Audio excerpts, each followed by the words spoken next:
This is the eco farm here. If you just want to take a look at the site here, we've got this is a view from the north to start with.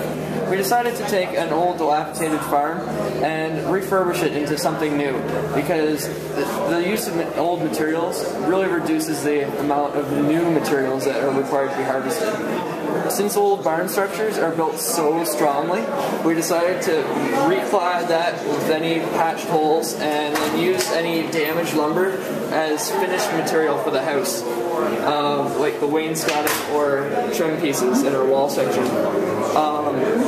We decided to make this a sustainable business as well as a sustainable farm, like a sustainable house. So in order to do so, we decided to tackle not only crops, but power generation as well. And as you can see here, we're connected to the grid, but that's only to get power back out. We've got enough power generation on our site to not only provide for our needs, but provide for the local community as well. There are three main electrical generators on our site. One is the vertical axis wind turbines, the solar panels in our pasture and on our roofs of our house and our barn, and our anaerobic digester, which Jason will describe to you right now. Alright, so basically anything that is waste off of our site, human waste, cow waste, animal waste, garbage trimmings from around the property can all be used for methane gases in our anaerobic digester once it's processed. And then once we use those materials, after we use them to create the energy, we can once again take the material out of the digester and put that back on our fields as a means of manure to replenish our fields. Travis, what did you talk about? I talked about the solar panels, just a generic view of our site and why we chose our site. Okay, water cisterns?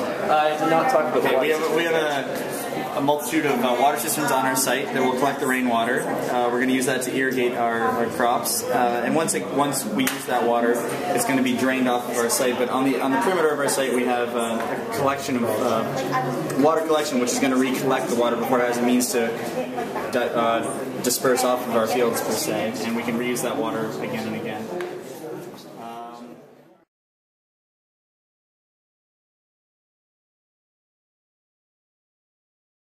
To create a tech home. So we try to incorporate as many new technologies as possible in one home. The square footage of our home is 800 square feet. If you take a look at our roof, the concept is to collect rainwater, and as it's used, it filters through. There's a meter flow system, so it's filtered down to the center of the building, where turbines are spun by the water, which generate electricity. Also, the water is then cleaned and used in the building for potable water. So all of the building's water is 100% recycled. After it's run through the turbines, it goes into a cistern in the lower half of the building, where it's used, either it's cleaned or it's used to heat the building. So we have PEX tubing through the walls, which is heated by sun. So that also helps generate heat for the flooring and for the walls. This is our building automation system. So everything's controlled by a centralized system. How much sunlight let into the house, how much water is used, the heating, the lighting systems, the music. So basically everything's in one central system. It's easy to use and it's easy to keep control.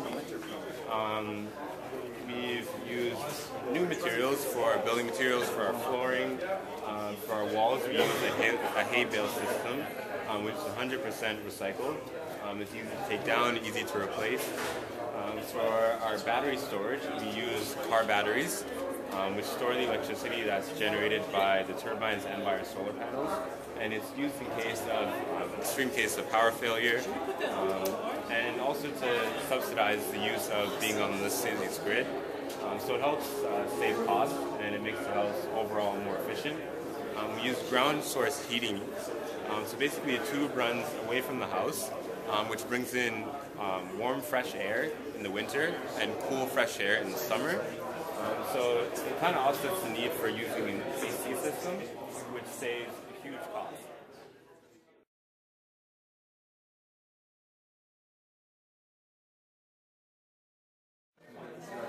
So this is our project, Recovery Earth Residence. Our aim is to make this as feasible as possible, as true as possible to our design. So what we came up with is a residence that's made of mostly 60% of recyclable material. Structurally, our home will be made from installation of panels, 6 panels, and the roof will be made out of black rubber, sort of things to absorb heat, to absorb things like that. Carry on. That's it. What about the recycled elements? Oh yeah, so yeah, the recycled elements would be the roof, things like the roof, things like the installation. We actually found out that you can actually recycle I can't pronounce that word. What's the? I need you to... Poly something? What's our installation? What is that installation? Polyethylene. Is it polystyrene or Ethylene? And that could be recycled, right? It's polystyrene. Polystyrene. And that could be recycled as well, along with the aggregates that we get from our concrete.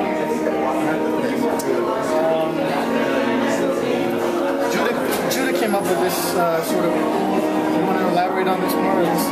Well, these are the shades. They're the angles you might think it's odd, but because we designed it this way so that in the summer when the sun is above here, it will be shaded. But during the winter when the sun is way out here, the sun will come through, and that's when we need the heat.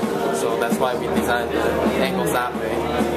And at the back of the house we have the black wall. Oh, lovely. I didn't see that. It's covered in vine. The black wall, it soaks up the heat, and we have a pipe running through it. And the pipe runs into the tank underground. And then the tank stores the heat, and it's transferred into other walls to keep the wall warm, to create that heat gap. And we have the vine on that because in the summer it'll be dead, right? Because all the heat will be coming. But the vine will cover it and it'll shade the wall so the heat doesn't come through. And then in the winter the vine will go away and then we will get all the heat we want. But then Mr. Davis pointed out that the vine wouldn't grow that high in a couple months. So I divided it into 3 different heights so that you can put the pots over here and vine will grow 3 times as fast because now you have 3 growth points. And it'll be more realistic. This home is the green roof, right? Incorporates glazing all the way around that will light our staircase. Oh. In here. Right. So our home is, with the right features, it can be very energy efficient. So the design is predominantly made. And these windows are operable windows that would open this way. What are those? Clerestory. Yeah, those are awning windows. Oh, awning, okay. So those are our vents. So that if the house is really hot, we can open the vent, all the heat will escape through the roof. So you can imagine the community of these homes, what it can do. It can cut down on the wasted materials in our landfills and our recycled materials.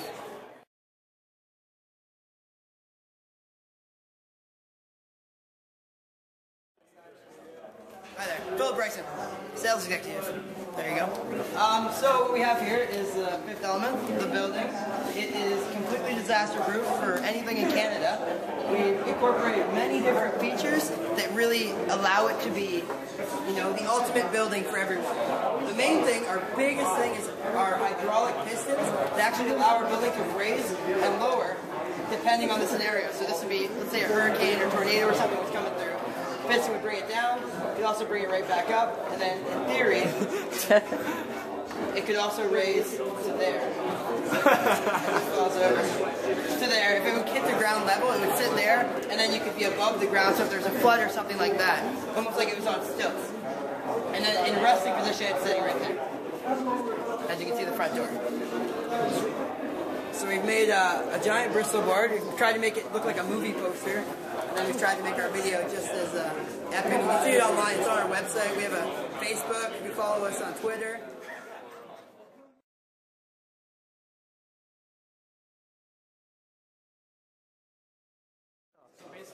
We wanted to design a cottage up for the Manasuelan Islands or whatever.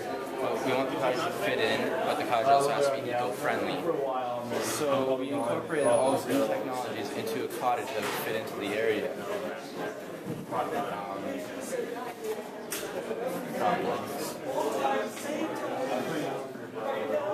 Okay, so here's our model here. We wanted to keep like an open concept. We got the loft style here. So up here you can have a games room, bedrooms for the kids or whatever. It's all open to above. You have about a 17-foot ceiling within there. You can see the fireplace from anywhere. It's very comfy, cozy, and relaxing to sit in there. Then it's hard to see in our model here, but if you come to the floor plans, we have the dining room here, and there's a screened-in balcony which you can open up the doors, and basically you can move your table or sit in the chairs, and it's like you're sitting outside, but you still have the comfort of sitting inside without the pesky bugs like black flies or anything like that. Also, the kitchen is very close, so you can cook things and get back and forth very quickly. Some of the technologies that we try to incorporate in here is solar panels. Our house is completely run off solar panels. We have like electric furnace which is run off there. Our ultraviolet filtration is run off there. It basically just fries any chemicals that may be found in the water to give you the cleanest water possible. Our house is also run by an iPad sort of device. Basically it's a computer or a brain, whatever you want to call it, for the entire house.